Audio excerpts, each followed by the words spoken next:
لیکن پھر اس کے نتائج دیکھیے، اس کے فضائل دیکھیے، اس نماز کے جو پیغمبر نے فرمائی، یہ شعبان ہی میں ہے، بس توجہ چاہتا ہوں، یہ شعبان ہی سے مخصوص ہے کہ اس نماز کو آپ پڑھیے اور اپنی ساری حاجتیں اللہ سے قبول۔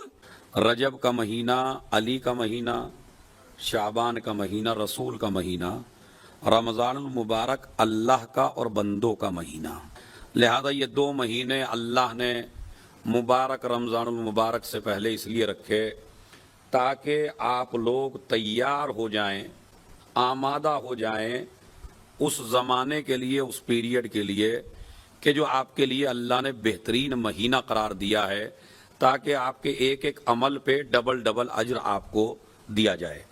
کو اللہ تعالیٰ کا مہمان چونکہ بننا ہے نا، رمضان المبارک میں بندہ اللہ کا مہمان ہوتا ہے، یہ روایت میں موجود ہے۔ تو آپ چونکہ 11 مہینوں میں آپ کھاتے اسی کے دسترخوان پہ ہیں، لیکن اس کے باوجود وہ ایک مہینے میں کہتا ہے کہ تم میرے مہمان ہو، تو آپ یہیں سے اندازہ لگائیے کہ جب بندہ اللہ کا مہمان ہوتا ہے تو اس مہمان بننے کے لیے جس تقدس کی ضرورت ہے، جس پاکیزگی کی ضرورت ہے، جس اخلاق کی ضرورت ہے، وہ اخلاق اور وہ عبادت کے طریقے اور وہ عبادت کا وزن اور وہ عبادت آپ جو ہیں وہ اس مبارک مہینے میں کریے کہ جسے ہم رجب المرجب اور شعبان المعظم کہتے ہیں۔ اسی لیے حدیثوں میں آیا ہے شعبان المطہر، پاکیزگی کا مہینہ، یعنی آپ کو پاک کرنے کا مہینہ۔ جب آپ پاک ہو جائیں گے تبھی تو اس لائق بنیں گے کہ اللہ کے مہمان بنیں۔ تو لہذا اللہ آپ کو اپنا مہمان بنانے سے پہلے یہ 2 مہینوں میں آپ کو ٹریننگ دی جا رہی ہے، ایک رجب میں اور ایک شعبان میں۔ اور اس مہینے کی عظمت کے کیا کہنے، کہ اس مہینے کی عظمت کے کیا کہنے کہ جس نبی سے جو چیز بھی منسوب ہو جائے وہی قابل احترام ہو جائے۔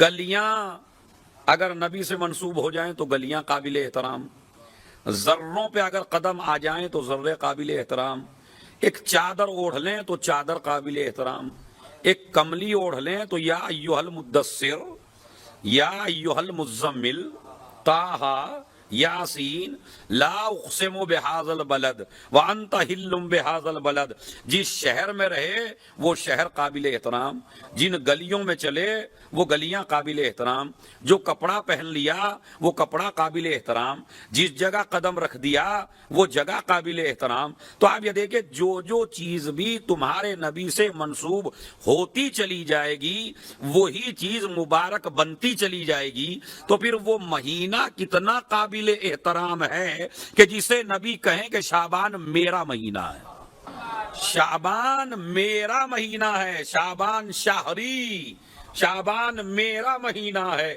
اب جس کو مجھ سے پیار ہے اسے اس میں عبادت کرنی پڑے گی۔ اگر نبی سے پیار ہے، اگر رسول سے پیار ہے، اگر اپنے آقا و مولا سے پیار ہے، اگر سرکار مدینہ سے پیار ہے تو آپ کو اس نسبت کا خیال کرنا پڑے گا، اور وہ نسبت یہ ہے کہ شعبان میرا مہینہ۔ اتنا تو ماشاءاللہ عربی صاحب واقعی ہے، شعبان شہری، شعبان میرا مہینہ ہے۔ تو یعنی اس مہینے کا احترام آپ 2 وجہ سے کریں گے، ایک اللہ کی عبادت کر کے کریں گے، اور ذہن میں یہ رکھیں گے کہ ہمیں اس مہینے میں رسول اللہ سے سب سے زیادہ قریب ہونا ہے۔ اچھا کمال کا مسئلہ تو دیکھیے، رجب میں علی کی ولادت کو رکھ دیا تاکہ رجب میں علی سے قریب ہو جاؤ تو علی ولی اللہ کہو، شعبان رسول سے منسوب کر دیا تاکہ عمل کر کے رسول سے قریب ہو جاؤ تو محمد الرسول اللہ کہو، رمضان کو اللہ نے نسبت دی شہر اللہ، یہ اللہ کا مہینہ ہے۔ تو اب یہ بتائیے یہ تینوں مہینے کلمے کو کمپلیٹ کرتے ہیں یا نہیں؟ تو یعنی آپ کا عقیدہ ولایت بھی مضبوط ہونا چاہیے، آپ کا عقیدہ نبوت بھی مضبوط ہونا چاہیے، اور آپ کا عقیدہ توحید بھی مضبوط ہونا چاہیے۔ اسی لیے یہ مہینہ جو گزر گیا یہ بڑا عظمتوں والا مہینہ تھا، اور یہ مہینہ جو آنے والا ہے یہ مہینہ بڑی عظمتوں والا ہے، واقعاً بڑی عظمتوں والا ہے۔ 2 رکعت نماز تو بندے کو اس نیت سے پڑھنی چاہیے، پروردگار تو نے مجھے اس لائق سمجھا کہ میں رسول کے مہینے کو درک کر سکا۔ کتنے لوگ ہیں ماہ رجب آیا گزر گیا مگر کسی کو پتہ بھی نہ چلا کہ گزرا یا نہیں گزرا۔ ایسے بھی ہیں. اسی طرح شعبان آنے والا ہے, آ گیا تو شعبان آیا چلا جائے گا, کسی کو کوئی پرواہ نہیں ہے. ایسے بھی ہیں, ایسے بھی کلمہ گو ہیں, ایسے بھی شیعہ ہیں کہ جن کو عظمت پتہ نہیں ہے ان مہینوں کی. اچھا, بعض لوگوں کے لیے تو رمضان بھی ایسا ہی ہے جیسے دوسرا مہینہ, یہ لے کے جب روزہ ہی نہیں رکھا. ابھی میں ایک چیز دیکھ رہا تھا, کسی نے یوٹیوب پہ ڈالی تھی کہ ایک سے پوچھا کسی نے کہ بھائی روزہ رکھو گے رمضان مبارک میں؟ نہیں بھائی, بڑا گرمی کا مہینہ ہے اور بڑا عجیب مہینہ ہے. وہ آپ نے بھی دیکھی ہوگی, سب کی دیکھی ہوئی ہے, وہ بڑا عجیب مہینہ ہے. ان سے کہا افطار کرو گے؟ کہا بھائی افطار کیوں نہیں کریں گے, ہم مسلمان نہیں ہیں کیا؟ تو افطار تو کرنا پڑے گا, لیکن سحری افطاری تو ضروری ہے. اتنے بھی ہم مطلب اتنے بھی کافر نہیں بنے ابھی کہ سحری افطاری بھی چھوڑ دیں. تو مسئلہ یہ طے ہے کہ بھائی یہ خوش نصیبی ہے, یہ جو آپ آ رہے ہیں, بیٹھ رہے ہیں, سن رہے ہیں, جو اعمال بتائے جا رہے ہیں ان پر عمل کر رہے ہیں, تو یہ سمجھ لیجئے یہ اللہ کی طرف سے آپ کو توفیق ہے.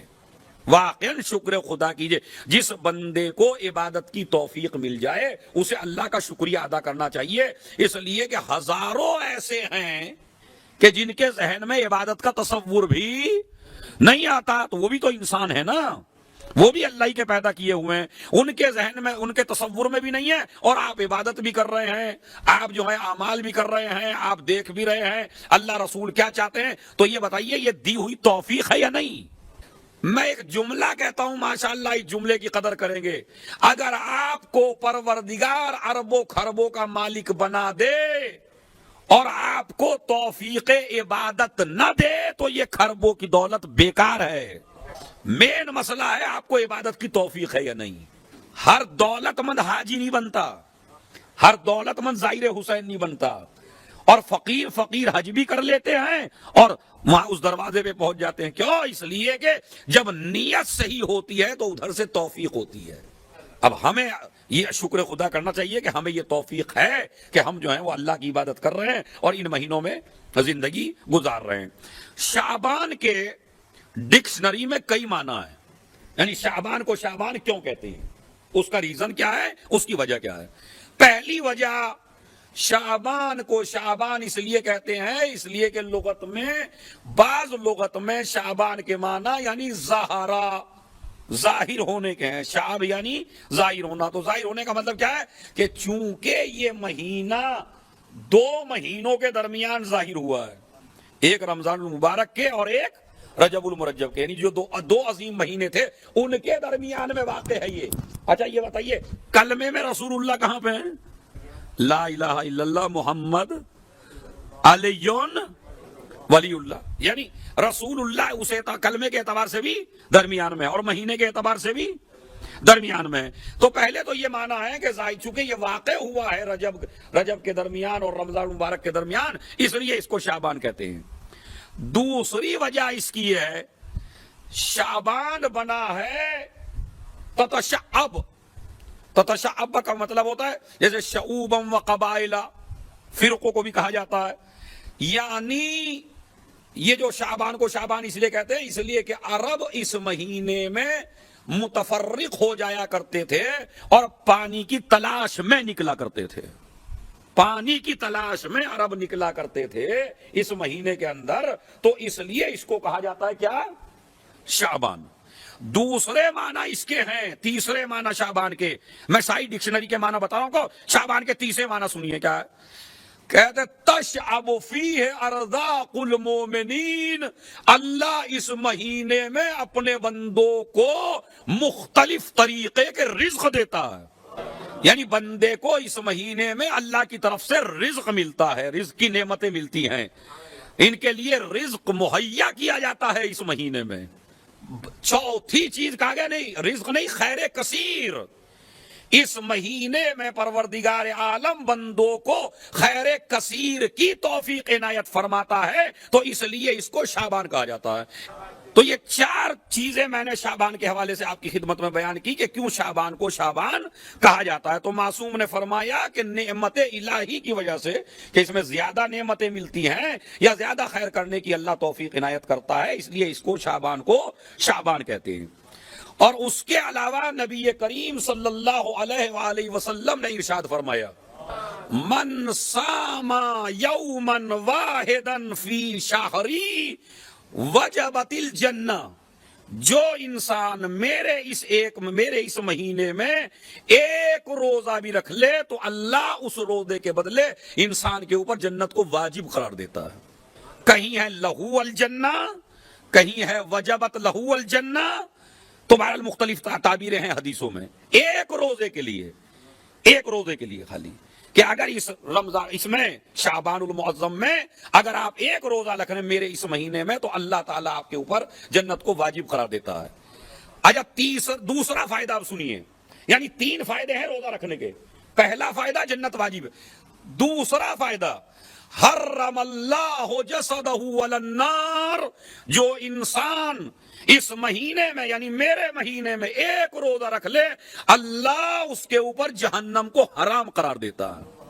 یعنی ابھی ایک روزے کی بات ہو رہی ہے، اور جو 3 رکھ لے 4 رکھ لے، دیکھیں یہ 2 مہینے ایسے ہیں ان میں ہر روزے کے اوپر مطلب اگر الگ الگ تاریخ میں آپ روزہ رکھیے، پہلی شعبان کو روزہ رکھیے تو اجر کچھ اور ہے، دوسری کو رکھیے تو فائدہ کچھ اور ہے، تیسری شعبان کو روزہ رکھیے تو فائدہ کچھ اور ہے۔ یہ رجب اور شعبان کے مہینے میں باقاعدہ آپ ذرا امالیہ شیخ طوسی میں، امالیہ شیخ صدوق میں جب آپ جائیں گے تو ہر روزے میں ہر تاریخ میں جو آپ روزہ رکھیں گے ایک الگ فائدہ اللہ نے تذکرہ کیا ہے، اور نبی نے ایک الگ فائدہ بتایا ہے کہ اگر 5 کا روزہ رکھیں گے تو یہ فائدہ، 6 کا روزہ رکھیں گے یہ فائدہ، اگر آپ ایام 20 میں روزہ رکھیں گے تو یہ فائدے ہیں، یعنی الگ الگ فائدے 30 کے 30۔ میں تو کہتا ہوں اردو میں ہے ماشاءاللہ یہ کتابیں، ڈاؤن لوڈ کر کے بھی آپ اس کو پڑھ سکتے ہیں۔ پہلا فائدہ جنت واجب ہو جاتی ہے، دوسرا فائدہ جہنم حرام ہو جاتا ہے، اور تیسرا فائدہ کنتو شفیعہ یوم القیامہ، قیامت کے دن میں اس کی شفاعت کروں گا جو میرے مہینے میں ایک روزہ رکھے گا۔ اب دیکھیں 3 چیزیں ہیں، 3 چیزیں میں نے آپ کی خدمت میں بیان کی۔ پہلے جہنم حرام، جنت واجب، اور میں اس کی شفاعت کروں گا۔ 3 اعمال مجھے خالی بیان کرنے۔ ایک، حضرت رسول اللہ صلی اللہ علیہ وآلہ وسلم نے آپ ارشاد فرماتے ہیں جو انسان، یہ نماز بھی میرے خیال میں کلپ بھی بن جائے گی، نوٹ بھی کر لیں، کہ اس میں جو جمعراتیں آئیں گی جسے شب جمعہ آپ کہتے ہیں، جمعرات کا جو دن ہوتا ہے، ایک نماز بتائی ہے پیغمبر اکرم نے اس میں کہ جتنی بھی شعبان کے یوم الخمیس ہیں، یعنی جمعرات کے دن ہیں، جتنے بھی شعبان میں جتنی بھی جمعرات پڑھیں گی اس میں 2 رکعت نماز مستحب ہے۔ اب یہ جمعے کی بات نہیں ہو رہی، جمعرات کی بات ہو رہی ہے۔ یوم الخمیس میں 2 رکعت نماز مستحب ہے، اور طریقہ پیغمبر نے کیا بتایا؟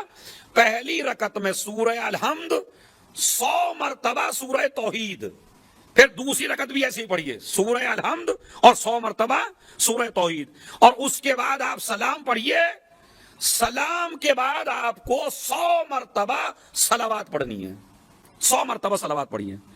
اس کے بعد میں جو لفظ لکھا پیغمبر نے، قضى اللہ لہ امر کل من امر الدنیا والآخرہ، اس نماز کی بدولت پروردگار عالم تمہاری دنیاوی حاجات کو بھی پورا کرے گا، اخروی حاجات کو بھی پورا کرے گا۔ تو اچھا، یہ ایسے چھوٹے چھوٹے عمل ہیں کہ جس کو آپ کر سکتے ہیں۔ اگر آپ کو دن میں موقع نہیں مل رہا ہے تو شب جمعہ میں پڑھ لیجئے، خالی 2 رکعت نماز، مگر ہر جمعرات میں آپ پڑھیے، اللہ جو ہے دنیاوی حاجات، اخروی حاجات آپ کی پوری فرمائے گا۔ میرے خیال میں 4 دفعہ آپ کو پڑھنی پڑے گی، 4 جمعرات آئیں گی تو آپ کو 4 دفعہ پڑھنی